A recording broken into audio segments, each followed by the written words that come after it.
Assalamualaikum warahmatullahi wabarakatuh. Saya Nurdiana Jayanti Bahtiar, NIM 1870436, mahasiswa Ilmu Kesehatan Masyarakat, Universitas Negeri Manado. Pada kesempatan kali ini, saya akan memaparkan materi singkat metode riset epidemiologi. Kita mulai dari konsep penyakit. Konsep dasar penyakit ada beberapa. Yang pertama, berdasarkan segitiga epidemiologi. Komponennya host, agent, environment.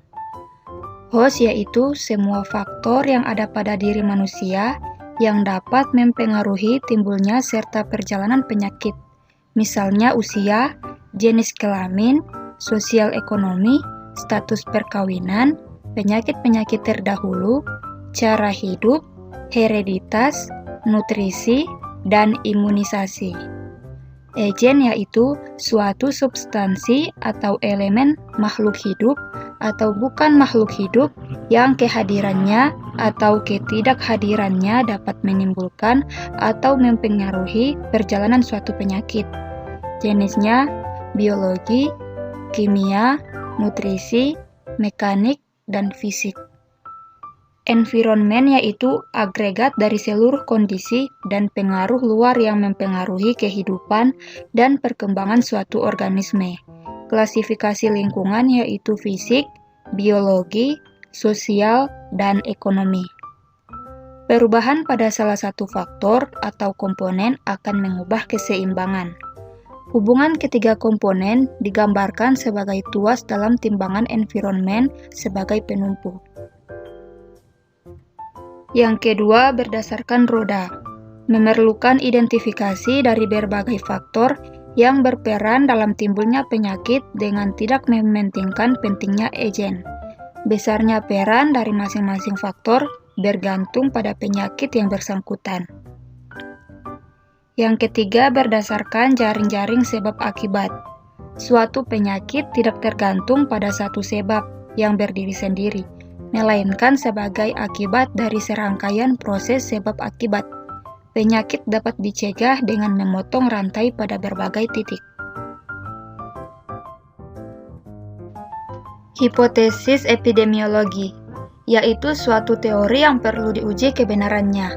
Dalam bidang ilmu kesehatan, usaha mencari hubungan sebab akibat terjadinya penyebaran penyakit dalam masyarakat biasanya didahului dengan penyusunan suatu hipotesis. Idealnya, hipotesis epidemiologi menjelaskan hal-hal sebagai berikut. Yang pertama, populasi atau karakteristik orang-orang dalam hipotesis. Kedua, penyebab atau yang diduga. Ketiga, penyakit atau efek yang ditimbulkan. Keempat, hubungan dosis dan akibat. Kelima, hubungan waktu dan akibat. Keenam, fakta-fakta atau data yang dikembangkan menjadi hipotesis, meliputi fakta klinis bersama-sama dengan variabel tempat, waktu, dan orang. Contoh, ada hubungan antara kejadian autisme pada anak dengan riwayat disuntik vaksin hepatitis B. Ukuran frekuensi penyakit, definisi kasus, insiden dan prevalensi, rate dan risiko. Ukuran frekuensi penyakit yaitu mengukur kejadian penyakit, cacat, ataupun kematian pada populasi. Frekuensi kejadian penyakit diukur dengan menggunakan prevalensi dan insiden. Kasus yaitu subjek pengamatan yang dialami kejadian atau akibat yang tidak diingini. Insiden yaitu jumlah kasus suatu penyakit yang terjadi pada suatu populasi pada suatu waktu tertentu, tidak hanya ditentukan pada frekuensi di mana kasus baru terjadi dan didiagnosis, tetapi juga pada durasi rata-rata suatu penyakit. Prevalensi yaitu jumlah anggota suatu populasi tertentu yang sedang menderita penyakit tertentu pada suatu titik waktu tertentu dibagi jumlah seluruh anggota populasi tertentu tersebut sehat maupun sakit pada titik waktu yang sama.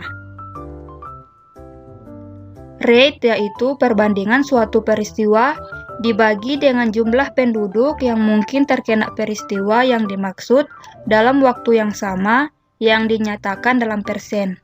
Perhitungan frekuensi kejadian penyakit selama periode waktu yang tertentu.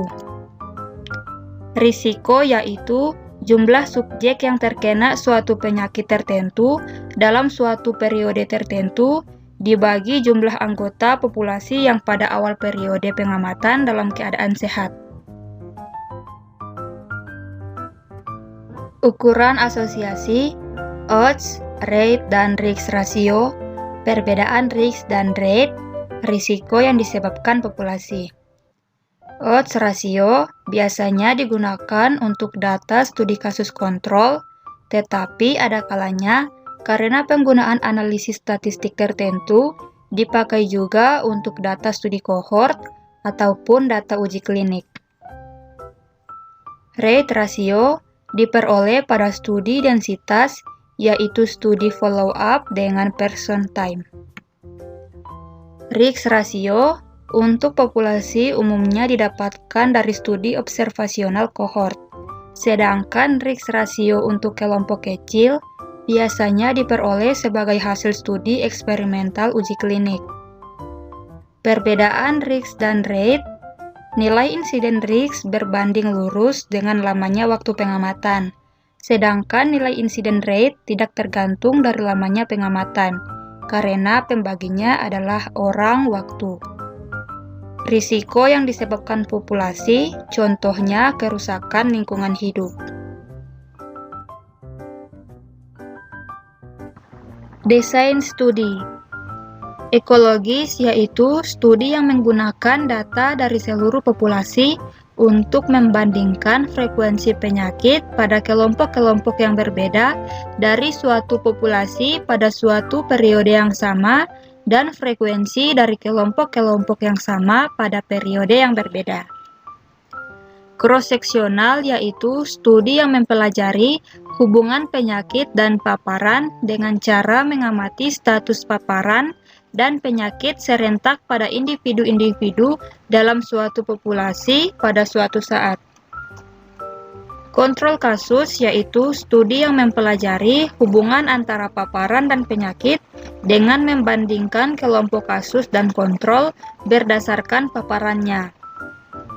Kohort yaitu studi yang mempelajari hubungan antara paparan dan penyakit dengan membandingkan kelompok terpapar dan tidak terpapar berdasarkan status penyakit. Intervensi yaitu studi di mana peneliti melakukan perlakuan atau intervensi pemberian faktor risiko atau paparan pada subjek yang akan diteliti. Community based yaitu penelitian yang dilakukan atas sebuah komitmen dari masyarakat untuk memberikan dukungan kekuatan, sumber daya, dan juga keterlibatan dalam proses penelitian dalam rangka menghasilkan produk penelitian yang bermanfaat bagi mereka dan juga para peneliti yang terlibat dalam proses penelitian.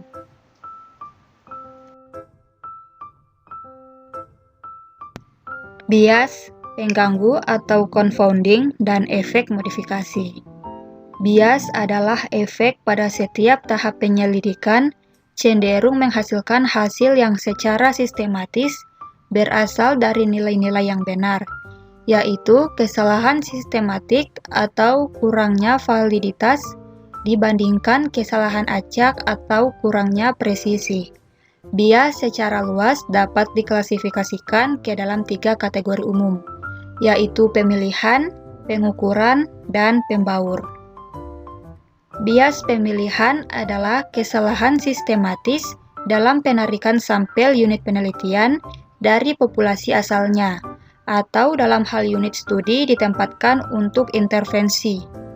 Bias pengukuran adalah kesalahan sistematis dalam hal cara data dikumpulkan atau diukur. Bias pembaur adalah kesalahan sistematis bahwa hasil dari distribusi diferensial yang tidak dihitung untuk kovariat tertentu. Pengganggu atau confounding adalah distorsi estimasi efek suatu pajanan terhadap respon karena asosiasi pajanan dengan faktor lain yang juga berpengaruh terhadap respon tersebut. Efek modifikasi atau interaksi adalah di mana dua atau lebih dari dua faktor risiko berperan sebagai penyebab penyakit. Kemungkinan ada interaksi terjadi antara dua atau lebih dari dua faktor. Analisis multivariabel, logistik, Poisson, dan regresi binominal. Analisis multivariabel yaitu analisis yang melibatkan lebih dari satu variabel bebas. Logistik yaitu salah satu pendekatan model matematis yang digunakan untuk menganalisis hubungan satu atau beberapa variabel independen. Poisson yaitu salah satu metode regresi yang digunakan untuk menganalisa data cacahan dengan variabel respon berdistribusi Poisson atau menyatakan kejadian yang relatif jarang terjadi. Regresi binominal yaitu teknik analisis regresi di mana respon atau sering disebut sebagai Y memiliki distribusi nominal. Itu adalah jumlah keberhasilan dalam serangkaian N percobaan Bernoulli independen, di mana setiap percobaan memiliki probabilitas keberhasilan P.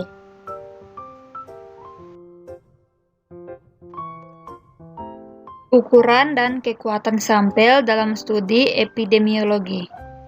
Ukuran sampel untuk estimasi interval pada studi potong lintang.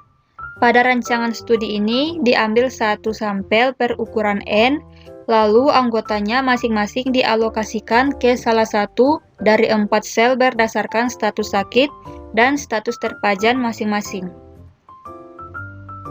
Ukuran sampel untuk estimasi interval pada studi kohort.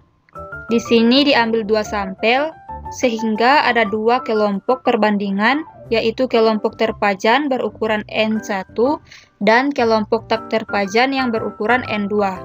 Ukuran sampel seluruhnya adalah N1 tambah N2. Ukuran sampel untuk estimasi interval pada studi kasus kontrol. Di sini diambil 2 sampel, yaitu kelompok D yang berukuran M1 dan kelompok D yang berukuran M2.